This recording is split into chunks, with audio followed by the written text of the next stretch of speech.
केंद्र में जिस तरीके से राहुल जी ने पूरा मॉनसून सत्र नहीं चलने दिया और आज जिन विषयों को वो उठाने का प्रयास कर रहे हैं, उचित मंच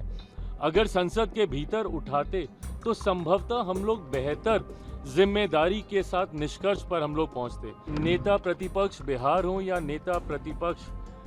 लोकसभा के हों, जिस तरीके से दोनों जगह सदन को ना चलने देना, बिहार की विधानसभा हो, भारत की संसद हो, सदन को ना चलने देना, बिहार में तो सदन में नेता प्रतिपक्ष आना तक जरूरी नहीं समझते। कॉन्क्लेव इस सोच के साथ आयोजित किया गया है ताकि व्यापारी वर्ग से जुड़े हुए जितने भी व्यवसायिक हैं, उनको रोजमर्रा के जीवन में जिन समस्याओं का सामना करना पड़ता है, जिन कठिनाइयों का सामना करना पड़ता है, उसका समाधान हम लोग कैसे निकाल सकते हैं। आज के इस कॉन्क्लेव में न सिर्फ बिहार बल्कि कई और राज्यों के व्यापारी जगत से जुड़े हुए प्रतिनिधि यहाँ पर मौजूद थे, जिन्होंने अपने सुझाव राष्ट्रीय स्तर और स्थानीय स्तर, बिहार से जुड़े हुए व्यापारियों ने यहाँ पर बिहार से जुड़ी हुई समस्याएं और बाकी व्यापारियों ने राष्ट्रीय स्तर पर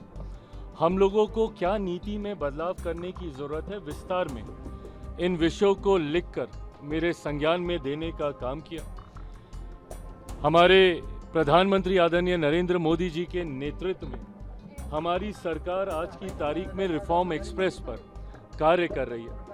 हर विभाग में क्या क्या बदलाव की ज़रूरत है, क्या क्या रिफॉर्म्स की ज़रूरत है, जिसके माध्यम से हम लोग बॉटल नेक्स को क्लियर कर सकें, चैलेंजेस को हम लोग रिजॉल्व कर सकें। इस दिशा में हम लोग आगे बढ़ने का प्रयास कर रहे हैं। आज जब वैश्विक बाजार भारत के लिए खोले जा रहे हैं, जहां एक के बाद एक कई देशों के साथ ना सिर्फ ट्रेड एग्रीमेंट बल्कि FTAs फ्री ट्रेड एग्रीमेंट भी किए जा रहे हैं, और जिसमें यूरोपियन यूनियन, जिसको मदर ऑफ ऑल डील्स कहा जाता है, एक साथ 27 देशों के साथ हम लोगों ने ट्रेड एग्रीमेंट किया है। ऐसे में कैसे भारतीय व्यापारी ब्रांड इंडिया को ग्लोबली रिप्रेजेंट कर सकें, इस दिशा में जिन रिफॉर्म्स की ज़रूरत है, इस दिशा में जिन समस्याओं के समाधान की ज़रूरत है, उस पर आज यहाँ पे विस्तार में चर्चा हुई। यहाँ से इन विषयों को मैं उचित मंच तक लेकर जाने का कार्य करूँगा। जिन विषयों को केंद्र सरकार के संज्ञान में देने की ज़रूरत है, इससे पूर्व में भी हम लोगों ने दी हैं, जिस पे कार्य शुरू हो चुका है। इन विषयों को न सिर्फ राष्ट्रीय स्तर के बल्कि प्रदेश स्तर के भी जो विषय हैं, उनको भी जल्द मुख्यमंत्री जी से मुलाकात कर उनके संज्ञान में देकर उन समस्याओं का परमानेंट सल्यूशन निकालने का हम लोग कार्य करेंगे। प्रभातखबर.com, विश्वास वही, रफ्तार नहीं।